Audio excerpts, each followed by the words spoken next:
भैया जैसा कि आप सब जानत हैं कि दिवाली के त्योहार आए गए बा है।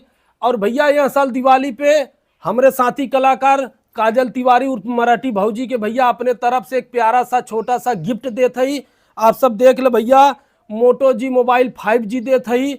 और है कैडबरी मतलब टॉफी बहुत पसंद बात, पूरा कैडबरी के बक्सवा देत हई। तो देख ले भैया, तो काजल जी बताओ तुम्हें गिफ्ट पाई कैसा लगा?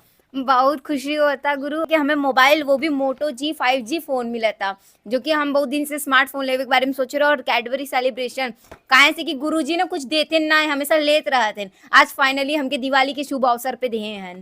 तो भैया हम उम्मीद रखी था आप लोगन से कि ऐसे ही लाइक शेयर कमेंट करत रहा जा, प्यार आशीर्वाद देत रहे। आज भैया कैडबरी दे, मोबाइल दे, कल के भैया 2 व्हीलर गाड़ी, फ्रिज, AC, कूलर सब भैया देव जाना। आने वाली जितनी दिवाली है सब दिवाली में भैया अपने टीम के कुछ न कुछ गिफ्ट